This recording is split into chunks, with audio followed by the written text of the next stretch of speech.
here we are in my 2013 Chevrolet Sonic RS.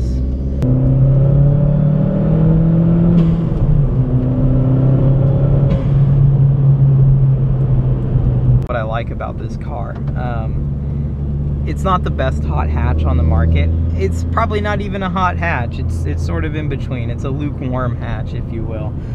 The way I tend to describe this car is it's a Fiat 500 Abarth with two more doors, excuse me. It's a little bit bigger than, it's obviously bigger than the Abarth. About the same amount of power, drives somewhat similarly. The Abarth is a little bit more like a go-kart. It's smaller wheelbase, more aggressive suspension. But this car is a lot of fun, and it just oozes character.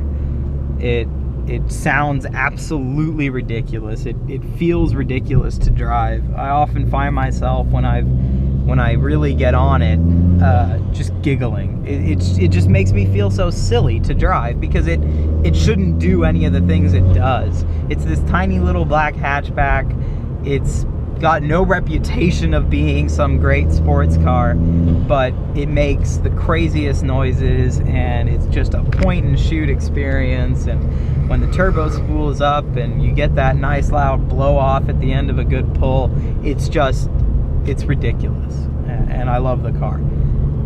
Would I recommend it to a friend? Absolutely. I love this car. I have no real complaints with it in general, besides the lack of soft surfaces to put your left arm on and the lack of a center armrest, but you get used to all that pretty quickly. But it's a fun car. It's a little bit less expensive than some of the competition if you consider the Fiesta ST to be competition. However, if you want an out-of-the-box hot hatch experience, this may not be the way to go. The power is lacking, the handling's okay.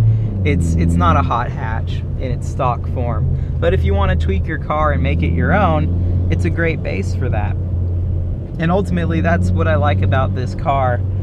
If I really break it down into the simplest reason why I like it, it's my car.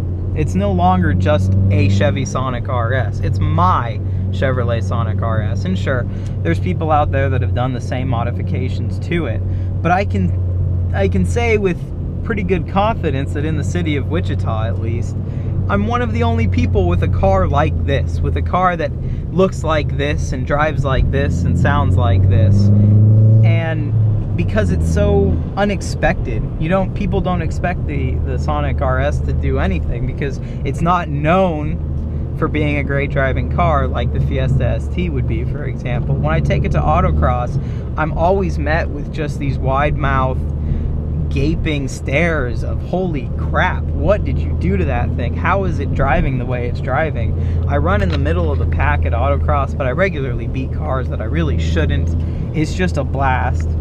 The car is fun to drive, and from all accounts, it looks as much fun on the outside as it feels on the inside. So it's a great car.